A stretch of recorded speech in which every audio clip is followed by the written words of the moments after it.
Hello, welcome to the video 2 of module 1, and in this video we are going to talk about and learn about malware analysis process.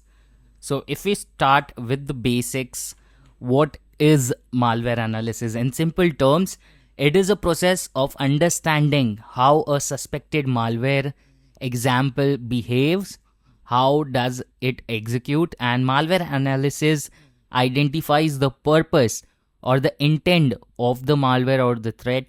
A sample may be in a form of a file, a URL, or a snapshot of a memory in a compromised system.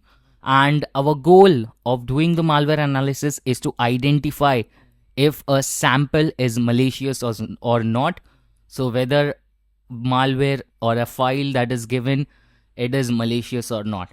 And if we talk about the key application of malware analysis is usually used for first the malware detection, second remediation, IR engagements, threat hunting, and all these type of activities aim to mitigate and recover from the attack. For malware detection, if we talk about malware analysis, it can be used to generate a report that contains how the malware behaves, incident or indicators of compromises such as file hashes or URLs that can be provided for security, and the product details. The report may also contain steps or rules to mitigate similar attack behaviors in future. For IR engagement or incident response engagement, malware analysis assists in determining the intent of an attack by identifying the behavior of the malware. The report can give insights about recovery and restoration steps from the engagement client. And if we talk about the applications and malware detection remediations, malware behavior details, IOCs, that it indicators of compromise and file hashes in some cases, and also rules to mitigate similar malwares. And if we talk about IR in depth, that is incident response, it basically allows you to determine the intent of an attack, like why was the attack being performed, provides insights for recovery and restoration, analyze the evidence from files, logs, and memory dumps to understand the response that needs to be done. Like for an example, a threat hunter would be able to associate a C2 server, that is command and control server, with a suspected group or a suspected file, just bashing it from some of the properties of the C2 server or the C2 domain. And for this, a database of malware reports comes in handy to help save time to reanalyze similar kind of threads or malware, identifying new attack techniques. And this is how it usually works. And there are two core approaches to analysis. Okay, if we talk about malware analysis, there are two different types.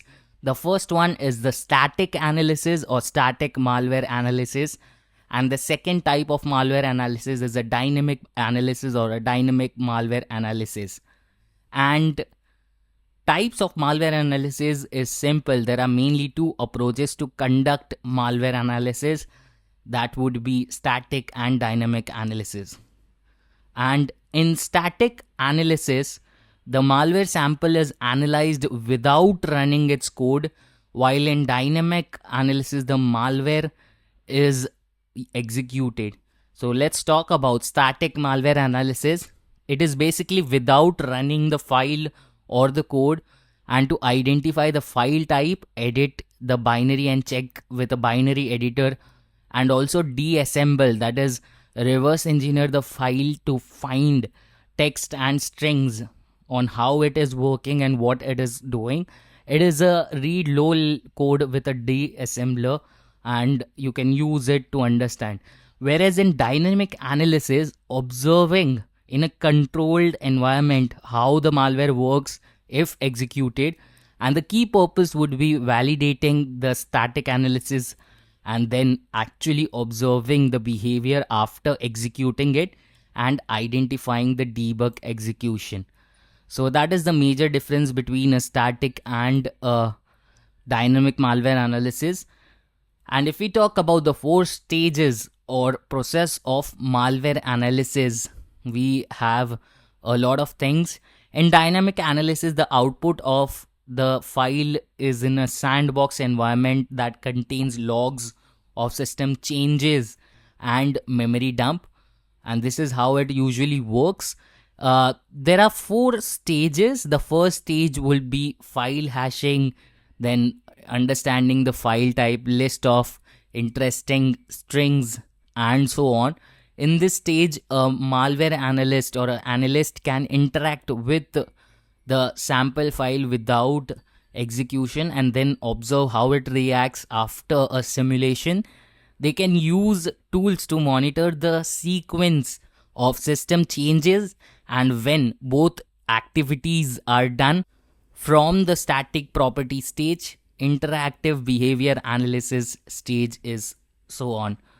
So for an example, a LAN somewhere will not continue further if it lacks a specific command line arguments, or a moderator would basically stop it. So that is how it is. The first stage would be full automated analysis, and the second stage would be static property analysis, where the file hashes, file types, and some strings are analyzed by reverse engineering the code without execution. That would come under static malware analysis. The third stage, as I told you, would be interactive behavior analysis, wherein it is actually observed and how the malware basically triggers the behavior of automation in a simulation sandbox environment. And the fourth or the last stage would be manual code reversing. The deepest stage under the core logic would be to actually execute it and then use the understanding of the previous 3 stages to learn how the analysis works. So that is how usually the automated reverse engineering technique works in malware analysis. And this is how we are going to do it. We are going to create a lab in the second module, and then we'll start with the static and dynamic malware analysis. In the fourth module, we'll actually work with the manual code reversing and so on. So all the best, guys. Thanks a lot for watching. Again, it's me, Priyank. Scan the QR code to join our WhatsApp group.